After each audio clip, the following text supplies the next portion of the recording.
el Señor nos dice que la educación tiene tres aspectos: lo motor, ¿verdad? Lo mental. ¿Qué es lo motor? Lo físico, ¿verdad? El trabajo físico. Y comenzamos de lo más pequeñito, cuando hacen deberes en el hogar, si trabajan, si viven en una finca, los deberes de la finca, de la huerta. Lo físico es importante para desarrollar lo motor. Lo primero que nosotros debemos desarrollar en nuestros niños es lo motor, porque lo motor es la base de la formación de nuestro cerebro. Las primeras facultades nuestras que se deben desarrollar son las motoras, y eso es lo que debemos hacer énfasis en los niños más pequeños. Hasta los 8 años de edad debemos hacer énfasis, no quiere decir que después no, sino que el énfasis mayor hasta los 8 años de edad debe ser lo motor, lo físico, lo manual. Barrer, pintar, cortar, hacer arte, trabajar en una huerta, trabajar con madera, trabajar con papel, trabajar con arcilla, todo lo manual. Eso es lo más importante en los primeros años, porque desarrollamos lo motor. Hace unos años atrás leí un libro que hablaba de la madurez del niño, y nosotros sabemos que los niños van en un proceso de madurez, y ese proceso va lento, poco a poco. Por ejemplo, la visión se desarrolla a partir de los 8 años, en que ya está listo para poder ver completamente y analizar lo que ven. Muchos niños antes de los 8 años ven cosas pero no las pueden analizar, no saben qué es. Y una prueba para la madurez visual y la madurez intelectual se hace con el agua. Yo se la hice a mis hijos, porque yo leí eso y dije, yo quiero saber si ellos están listos para la educación. Y entonces decía el autor, es un psicólogo cristiano, es adventista, cree en el espíritu de profecía. Entonces él decía que una de las pruebas que se hacían en los niños era tomar un vaso de agua delgado y alto, y otro vaso gordo y pequeño, pero que tuvieran la misma capacidad, 250 cc, 250 cc, ambos vasos. Entonces usted le echa un vaso y luego le muestra al niño: mira, tengo este vaso de agua, el chiquito y gordo, con esta cantidad de agua. Ahora se la voy a echar al otro vaso, al vaso que es largo pero es angosto, es alto pero angosto. Entonces le pregunto: ¿cuál de los dos vasos tiene más agua? ¿Qué dicen los niños? Cuando usted le pregunta eso, háganlo experimento a un niño de 4 años de edad. ¿Qué le va a decir? El alto. ¿Sí? Es la misma cantidad de agua. ¿Por qué? Porque ellos todavía no tienen desarrollado esa capacidad de combinar, de conectar lo que están viendo con el razonamiento. ¿Dónde se razona? Aquí, en la corteza. Es la corteza, no la base del cerebro, sino la corteza es la que nos ayuda a razonar, a pensar, a entender lo que estamos viendo y haciendo. Entonces, esa corteza empieza a desarrollarse después de los 8 años de edad. Antes de los 8 años de edad, esa corteza está muy delgada. Lo que necesitamos formar en esos primeros años es lo motor, lo manual. ¿Qué pasa cuando a un niño se le enseña a leer? Yo no critico a ningún padre, créanme que no. De hecho, antes los envidiaba, ahorita no, pero tampoco los critico. Que me dice: mi niño aprendió a leer a los 4 años de edad. Mi niño aprendió a leer, hay unos que son más atrevidos, a los 3 años de edad. Tengo una amiga que dio a luz el año pasado y el bebé tiene 8 meses. Y en estos días yo me la encontré, le pregunté: ¿y tu bebé? Ya está en la escuela. Yo me quedé sorprendida. ¿Escuela? Sí, ahí está, bueno, pues no le estoy enseñando nada, pero ya está en la escuela. Me aseguro el cupo y bueno, todo lo demás que viene en la clase. ¿Qué pasa cuando un niño aprende a leer antes de que se haya desarrollado la corteza? Él puede leer, pero no comprender. Y entonces, él trata de hacer una conexión con la realidad. Lo que él lee y lo entiende en su cerebro inferior, que es la amígdala, que es el hipocampo. Ahí es donde hacen las conexiones ellos, pero no se logra una relación completa de lectura y realidad. Entonces estamos impidiendo el desarrollo de las nociones cognitivas del niño y de su pensamiento crítico. Y resulta que hoy cada vez más el niño entra más temprano a la escuela, ¿verdad? Ya, fíjense, hace poco yo puse en mi Facebook un video, que lo quiera ver, lo puede ver allí, de las escuelas de Finlandia. Dice que son las mejores escuelas del mundo. Y los niños comienzan la escuela a los 7 años de edad. Antes de eso está prohibido que el niño entre a la escuela, ¿sí? Al niño en la escuela se le enseñan actividades manuales, carpintería, plomería, electricidad, costura, bueno, además de su currículo académico. Por eso dicen que es una escuela muy completa, porque abarcan esas dos áreas. ¿Por qué traigo esto aquí a colación? Porque hay un mensaje para nosotros y es muy evidente y hay una base científica para eso. No es porque necesitemos la base científica, sino porque es interesante saber cuando Dios nos dice algo, por qué nos lo está diciendo.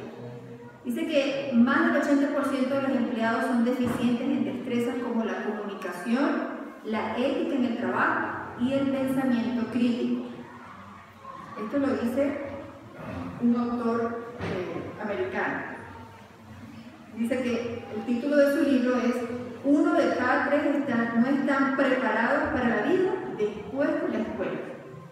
1 de cada 3 no están preparados para la vida después de la escuela.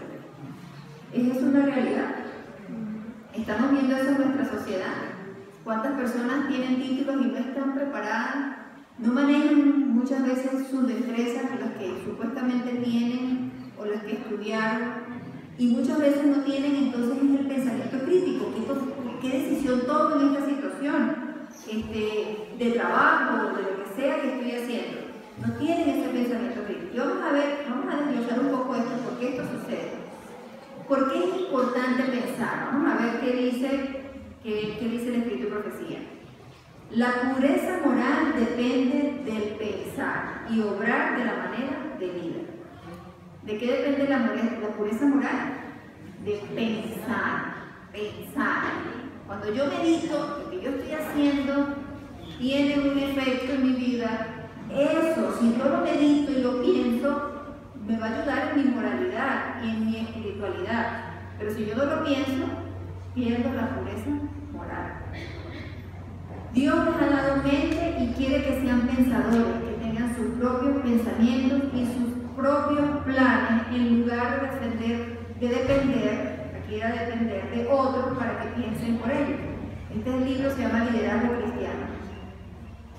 Liderazgo Cristiano también dice: animen a los jóvenes a pensar. Cuando estamos haciendo un programa educativo, cuando estamos trabajando con nuestros hijos, tenemos que animarlos, presionarlos, hacerlos pensar. Y más cuando tomas una decisión, ¿qué piensas tú que va a suceder si tú haces esto con el perrito, con el gato, ¿qué estés haciendo diariamente? Uno tiene que retar a los niños a pensar. ¿Por qué lo están haciendo? ¿Qué efecto tiene? ¿Qué consecuencias? Que ellos puedan meditar y hacer ese ejercicio constantemente. Menos de la mitad de la población es capaz de mantener un razonamiento formal. El mismo libro Liderazgo Cristiano dice: Dios ha dado talentos a los hombres que Él quiere que usen. Les ha dado mente y quiere que sean pensadores y que tengan sus propios pensamientos y sus propios planes en lugar de depender de otros para que piensen por ellos. Dios llama a cada uno con quien Él trabaja para hacer la más elevada clase de pensamiento. Los que llevan responsabilidades tienen que ser hombres a quienes Dios pueda instruir y a quienes Él pueda honrar con sabiduría y entendimiento, como a Daniel. ¿No queremos tener nosotros el mismo razonamiento de Daniel? Imagínense el razonamiento de Daniel. ¿Cómo será el razonamiento de una persona que tiene una inteligencia emocional tan elevada como la de Daniel, que el rey a quien él servía era el mismo padre y él tratarlo con todo el respeto y consideración. ¿Cómo vemos nosotros eso? ¿Dónde estaba la moral de Daniel? ¿Cómo era su inteligencia emocional? Entró en crisis, hizo una pataleta, ¿sí? ¿Qué hizo Daniel? Bueno, estoy en una crisis, no puedo manipular todas mis situaciones, pero quiero ser fiel a Dios. Y se mantuvo fiel a Dios el Señor. Pudo hacer con Daniel cosas que poco ha hecho con otros hombres porque no hemos dejado, ¿verdad? Porque no nos hemos dejado, no se han dejado. Entonces el Señor quiere honrarnos ¿con quién? Con sabiduría. Hay mucho pensamiento que debe hacerse. No debemos entrar en la obra de Dios al azar o esperando éxito. El Señor necesita hombres de mente, hombres pensadores. Dios quiere pensadores en lo correcto y hombres inteligentes que puedan hacer el gran trabajo necesario para la salvación de las almas. ¿A quién les gusta el Señor? Personas inteligentes, personas. ¿Qué es una persona inteligente? ¿Qué pensamos nosotros de una persona inteligente?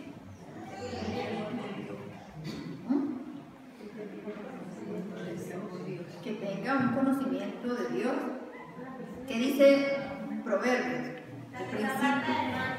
¿Cómo? La que se aparta del mal. Es una persona inteligente, claro que sí. ¿Qué dice Proverbios? ¿Cuál es el principio de la sabiduría? Ahora, hermanos, es una persona inteligente. A veces pensamos que los inteligentes son solamente los brillantes, los que han hecho, los intelectuales, ¿verdad? Pero no es esa la... Y es interesante porque hace poco estaba viendo una lista de todos los hombres que han hecho historia en el mundo y la mayoría de ellos no tuvieron educación formal. La mayoría de los presidentes de Estados Unidos no tuvieron educación formal. Abraham Lincoln, Benjamin Franklin, Winston Churchill en Inglaterra, tremendo liderazgo, pero ¿qué hicieron ellos? ¿Qué hicieron sus padres? Estimularon el desarrollo de las habilidades que ellos tenían. Nosotros tenemos que mirar eso. Cada uno es un ser individual y tiene habilidades en alguna área o en otra. Y no todos vamos a tener habilidades quizás en las mismas. Nosotros hemos hecho de la educación que, bueno, si sabe matemática, español, inglés, ciencia, naturaleza, esto, ya, eso es educación. Pero si el niño sabe otras destrezas o tiene tendencia a desarrollar otras destrezas, deberíamos animarlo en las destrezas que estamos viendo que son sus talentos naturales que el Señor le ha colocado y las que tenemos que desarrollar. Aunque yo estoy diciendo esto, yo no quiero que se malinterprete que entonces la educación formal no sirve, no es necesaria. No, todo lo contrario, la necesitamos. Pero necesitamos nosotros mantener un equilibrio en eso y saber el equilibrio que el Señor nos ha dado, ¿verdad? De la mente, mano y el corazón.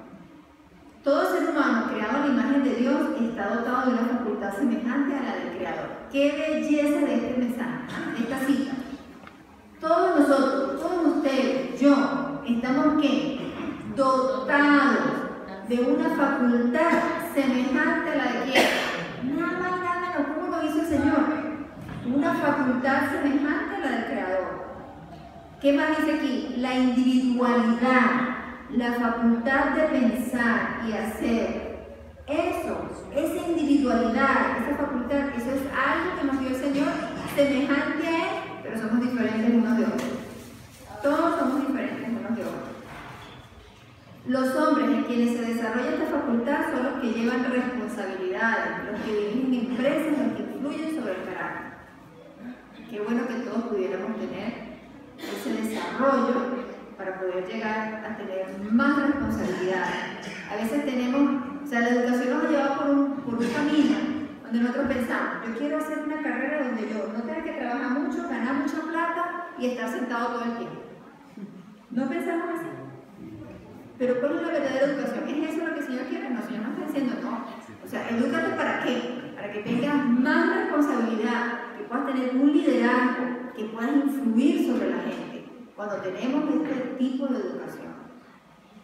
La obra de la verdadera educación consiste en desarrollar esa facultad, en educar a los jóvenes para que sean pensadores y no meros reflectores de los pensamientos de otros hombres.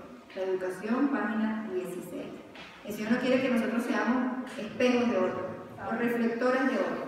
El Señor quiere que seamos únicos, auténticos.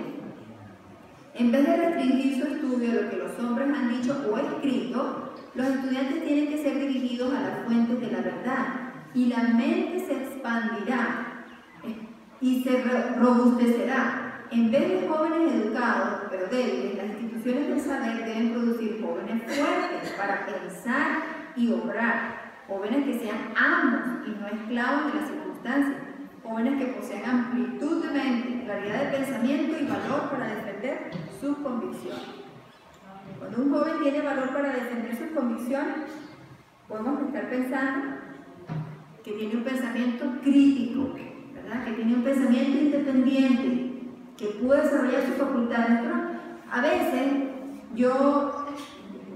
los años lo ayudan a uno a poder discernir, porque el tiempo le va mostrando muchas experiencias a uno. Y a veces nosotros vemos cuando los niños están pequeños, y no siempre es así, pero voy a dar un ejemplo, cuando están muy pequeños y son bien obedientes, nosotros pensamos, a veces nos tranquilizamos, wow, estamos haciendo un buen trabajo, ese niño es obediente, todo lo que yo le digo, me dice que sí, me lo hace, pero pasa un fenómeno, no sé si a ustedes les ha pasado, pero cuando llegan a la adolescencia, se les olvida de esa obediencia instantánea que tenían, ¿no? Entonces uno empieza a pensar, bueno, ¿qué fue lo que fallé? ¿Qué fue lo que hice mal? ¿Será que, bueno, los niños van entrando en un proceso también de desarrollo y también van adquiriendo su propia individualidad, pero eso no significa que tienen que ser desobedientes. Pero muchas veces esas diferencias las podemos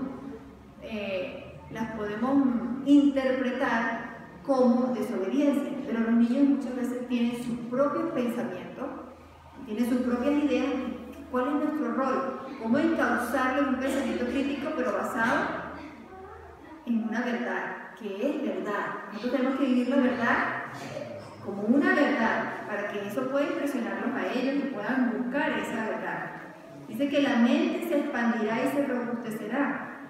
Y en vez de jóvenes educados, pero débiles, necesitamos son jóvenes fuertes, que piensen, que obren, que sean amos y no esclavos de las circunstancias, que tengan amplitud de mente, claridad de pensamiento y valor para defender sus convicciones. La individualidad es el poder para pensar y hacer. Entonces, ¿qué es lo que debemos aprender?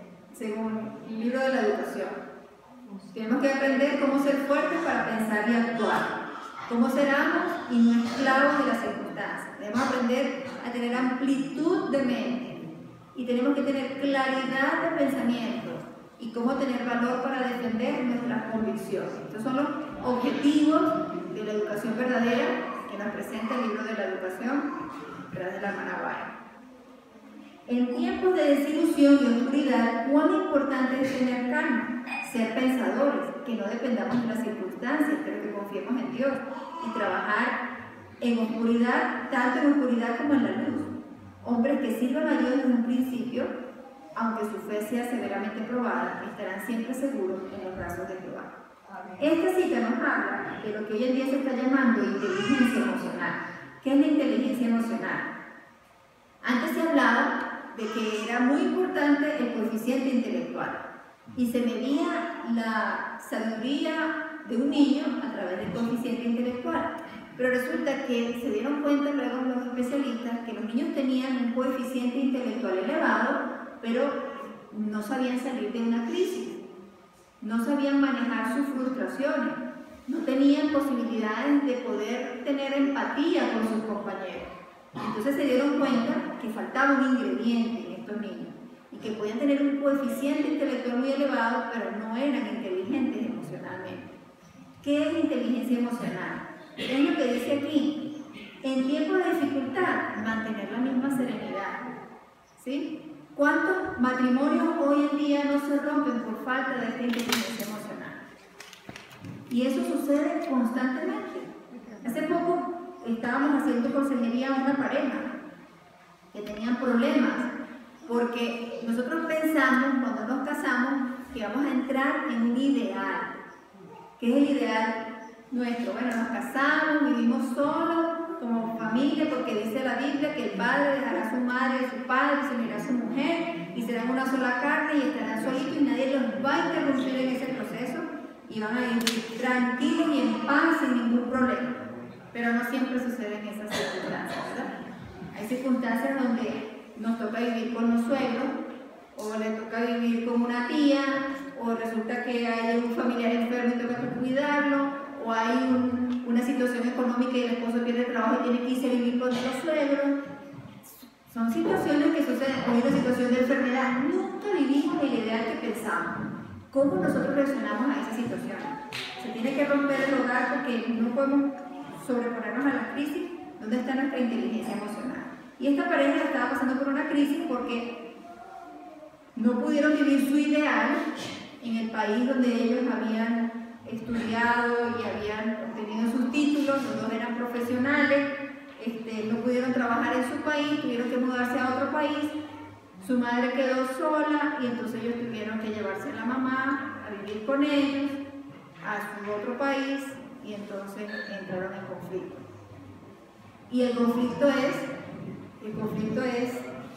si uno se pone a caracterizarlo, uno dice, pero qué tonto, o sea, un problema porque el cilantro se lo botó, porque la leche se le derramó, porque esto, o sea, así son los problemas. Y cuando eso causa un problema y yo no lo puedo superar porque me dañó un sartén, porque me rompió el teléfono, porque me hizo esto, si nosotros esas cosas le damos tanta importancia, hacemos una crisis con eso, no tenemos inteligencia ni madurez emocional, de todo hacemos una crisis, de todo explotamos, no hay inteligencia emocional. ¿Por qué no se desarrolla eso?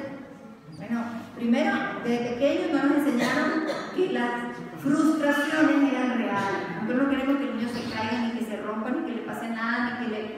nada. Entonces, como los tenemos como una tacita de cristal, cuando crecen no pueden seguir en la tacita de cristal. Y entonces cuando vienen las crisis, explotamos, ¿verdad? No mantenemos la calma de pensar, de, bueno, tenemos estas circunstancias, cómo enfrentar las circunstancias que estamos viviendo y no necesariamente responder de una manera que no es sabia, no es pensando.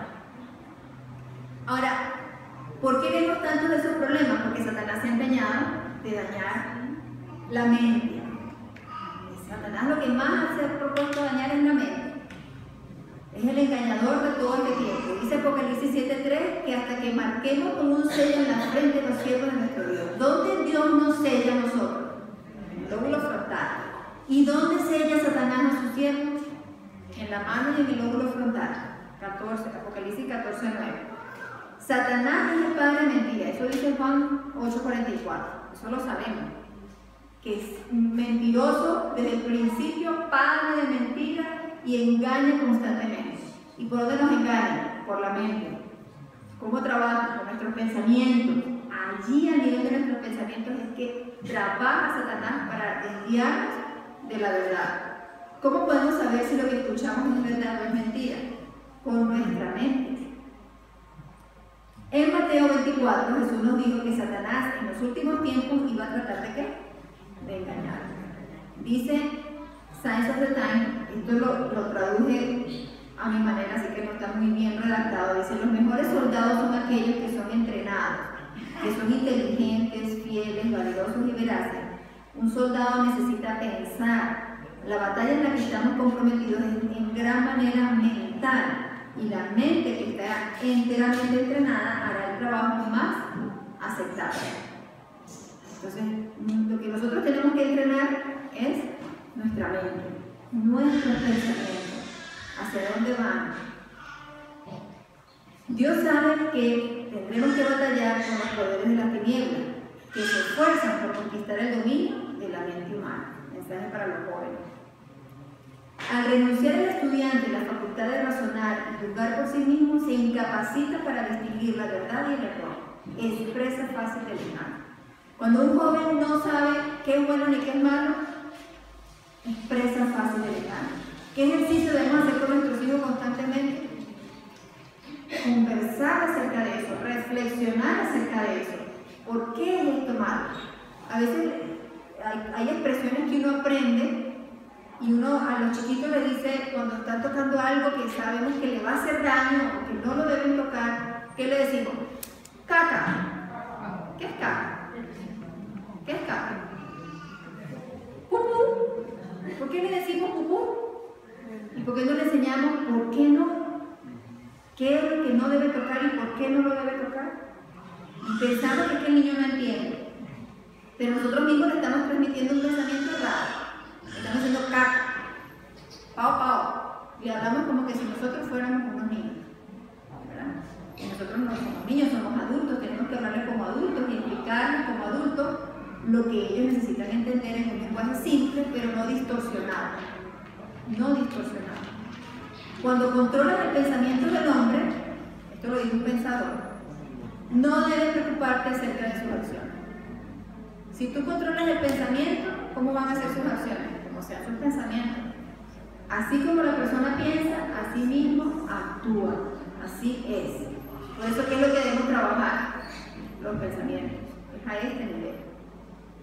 Bueno, les hice esta introducción para que miremos algunas de las tácticas que el enemigo ha usado para destruir nuestra capacidad de pensamiento y que nosotros podemos usar para mejorar la función cognitiva, cerebral, el pensamiento crítico y emocional de nuestros niños.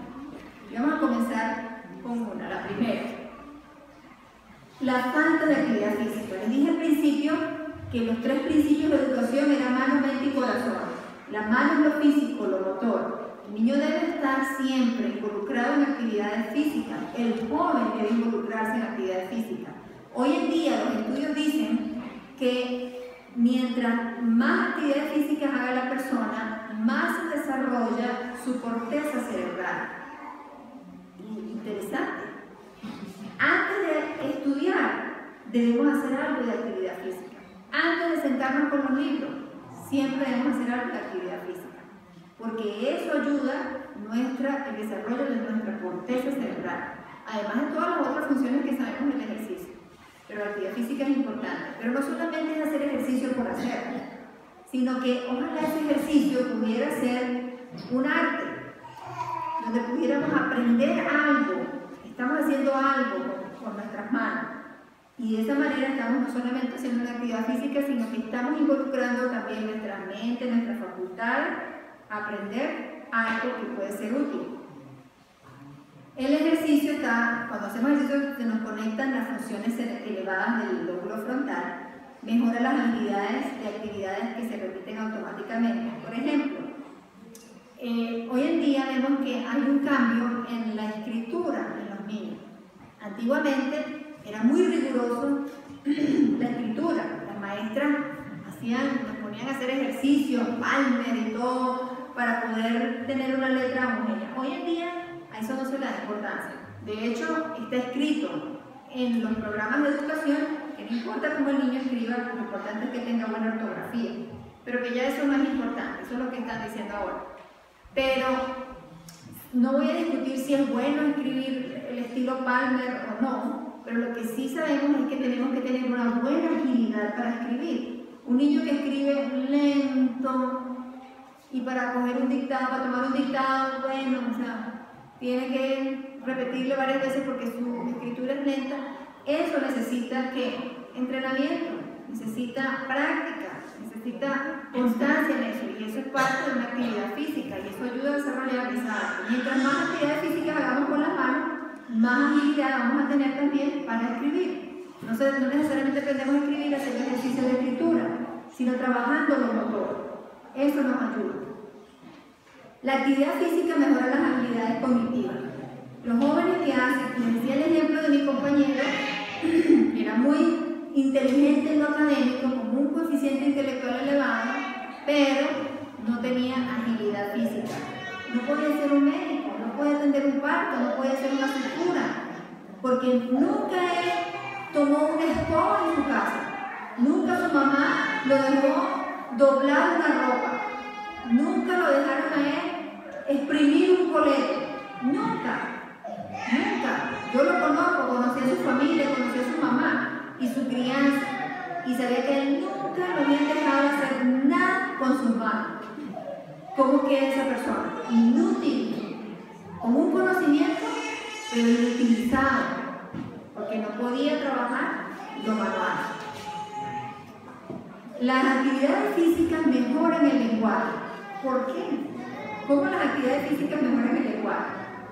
Aprendemos nuevos términos. Si un niño trabaja en una carpintería, aprende nuevos términos. Si trabaja en una huerta, aprende nuevos términos que no son parte del léxico normal de un niño. Empieza a aprender, compo, minerales, esto, aquello, qué le he hecho, qué no le he hecho, cómo lo hago, cómo lo limo, cómo lo arreglo. Eso es lenguaje. Y estamos aprendiendo lenguaje. Aprende a tener interacción social, comparte con el instructor, con aquel que le está enseñando. La actividad física mejora las capacidades musicales en el niño.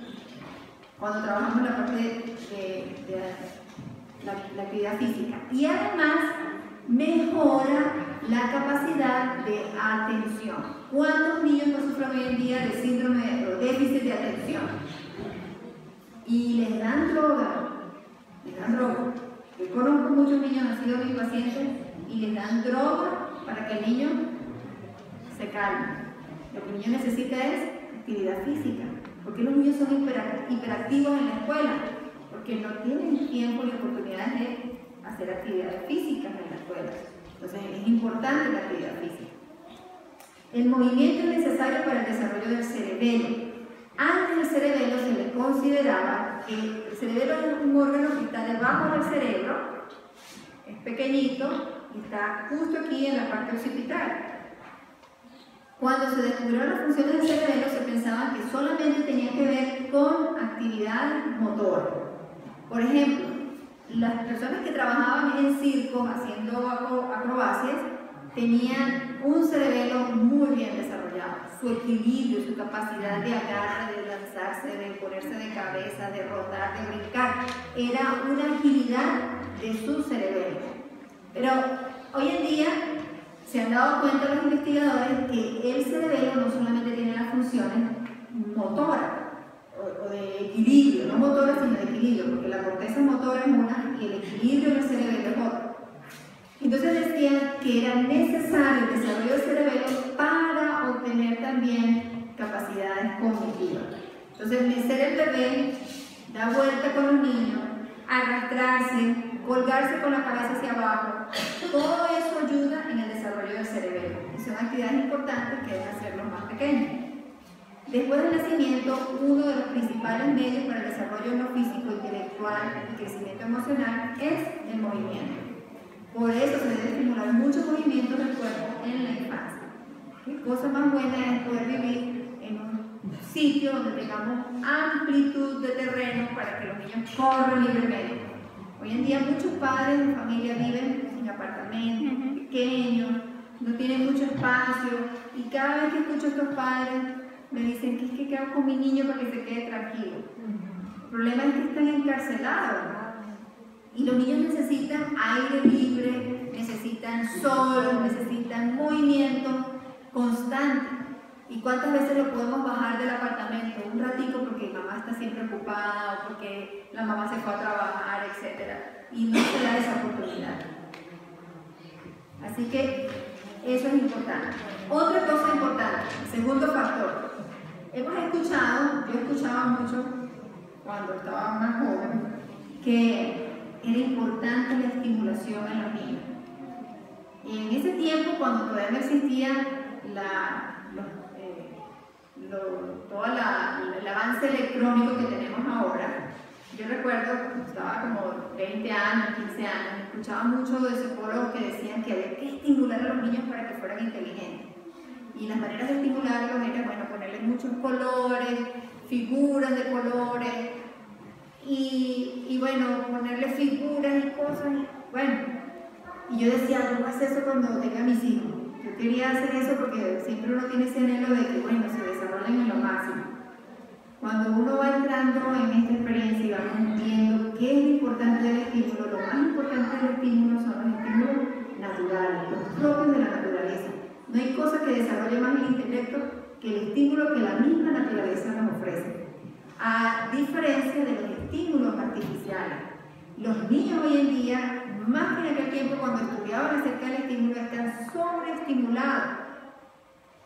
¿Qué es lo que los estimula? Bueno, televisor es el número 1. Muchos niños están, ese es sí, desde bebé, si no son pantallas grandes, planas, son pantallas pequeñas en el celular de la mamá, y los bebés son expertos en los celulares más que uno mismo, ¿verdad? Rápido aprenden. Yo escuché, leí una vez un pensamiento que decía, ¿por qué será que los niños nos ven barrer, pero no aprenden? Pero nos ven manejando una computadora y la aprenden. Y eso sucede, ¿no? Los niños rápido con el electrónico, eso es rápido que aprenden. Es un sobreestímulo. Pero esa estimulación excesiva afecta su corteza cerebral y afecta su pensamiento reflexivo. Dice aquí, cuando lo llenan de juguetes con muchos juegos electrónicos y otros artefactos, afecta su capacidad de razonar. Los niños necesitan tiempo para razonar, para reflexionar, para organizar y ordenar en sus mentes sus ideas. Y cuando pasan de una actividad a otra, saltan, se rompen, se saltan esa capacidad de razonamiento. Generalmente en la ciudad los niños pasan de una actividad a otra. Hacen una cosa, rápido hacen otra, y si en una escuela, más, ¿verdad? Tocan el timbre, otra materia, tocan el timbre, otra materia, y pasan de una cosa a otra, de una cosa a otra constantemente. No terminan algo cuando ya están comenzando otra cosa. Esto causa estrés en los niños, porque no tienen toda la capacidad en su memoria para procesar lo que ven, y esto les causa estrés pasar de una actividad a otra. Lo que ven en la televisión para ellos es real. Ellos pueden ver a alguien asesinando y les parece que es real. ¿Sí? Y si ellos ven desde pequeños que eso es real y nosotros no reaccionamos, si usted estuviera en la calle con su niño y usted ve que viene un ladrón y empieza a robar a una persona con la pistola y ese ladrón dispara, ¿usted qué haría? ¿Cuál sería su reacción? ¿Usted sigue tranquilito caminando en la calle? No, usted corre, se encarama, grita, llama a la policía, cualquier cosa. Los niños ven que eso pasa en la televisión y nadie reacciona. Entonces, ¿qué piensa el niño? Normal, ¿verdad?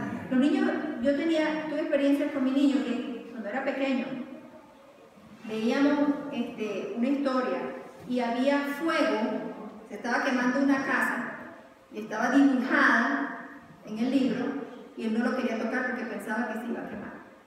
¿Por qué los niños hacen eso? Porque los niños creen lo que ven. Ellos no tienen razonamiento todavía. Ellos creen lo que están viendo, así sea una figura. Entonces, ¿cómo es nuestra reacción? ¿Cómo nosotros le enseñamos a los niños a través de estos aparatos que esa es la vida normal? Y ahí comienza el enemigo a introducirse en la mente de nuestros niños, acabando su capacidad de razonamiento.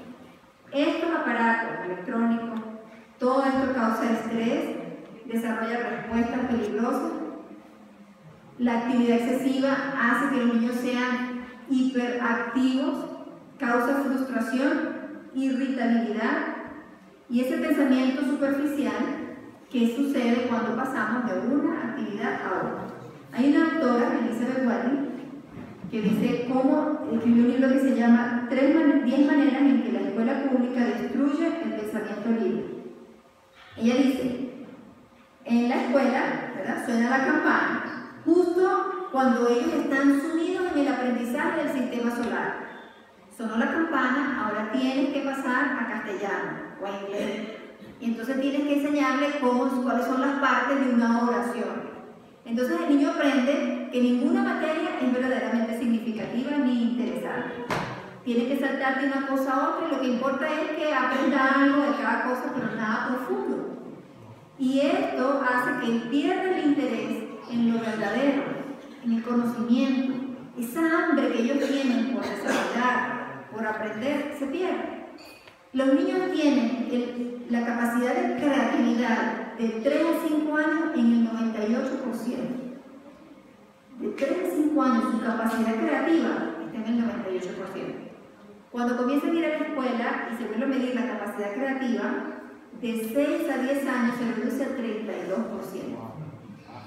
¿Qué hacemos nosotros? Entonces la maestra viene y le dice, hoy vamos a dibujar. Ok.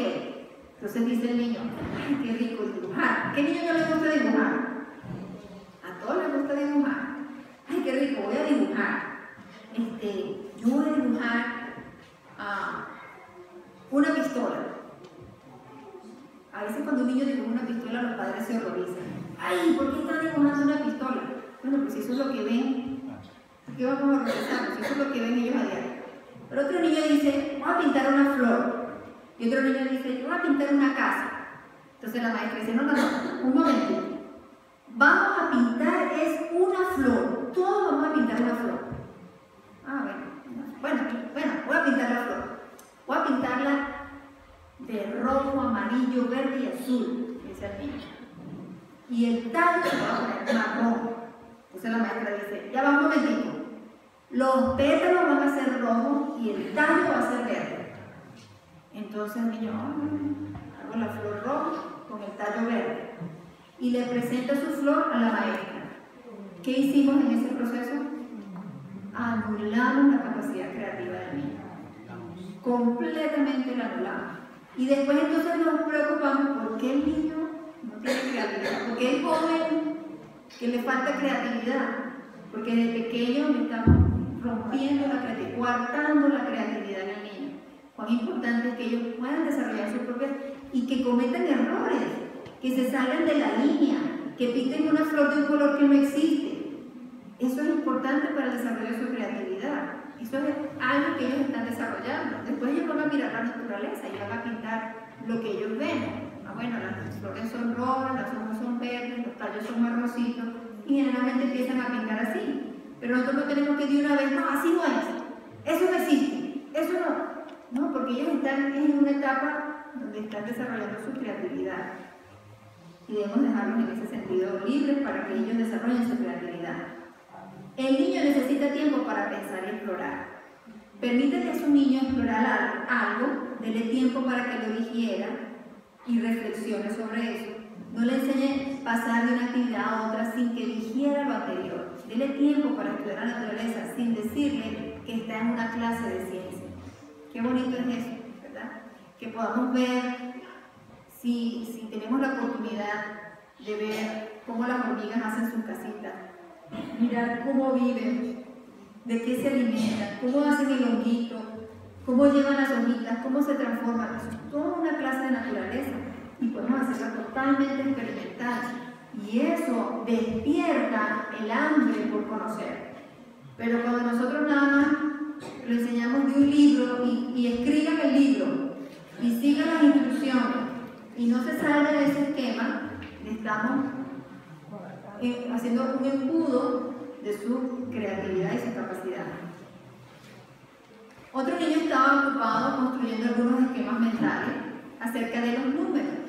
Entonces tenía una cantidad de bloques y los alineó en una fila, los contó en una dirección, luego en otra, de atrás hacia adelante, de adelante hacia atrás, para ver si eran los mismos. Luego los montó uno sobre otro, hizo una torre, los volvió a contar de abajo hacia abajo, de arriba hacia abajo, y se convenció de que 8 eran 8, no importa cómo los contara. Usted le dice a un niño, ¿cuánto es 2 más 2? Y usted le pone 2 manzanas, 2 peras, y se la pone en un dibujito. Y usted le dice, esto es 4. Y usted empieza a decirle, esto es 4, esto es 4. Y dice, bueno, 2 más 2 son 4, pero no lo razonó, no lo vio, no lo tocó, no lo palpó, no sabe cuál es la realidad. El niño tiene que aprender a ver la realidad. Igual es con los jóvenes. Usted le enseña matemática.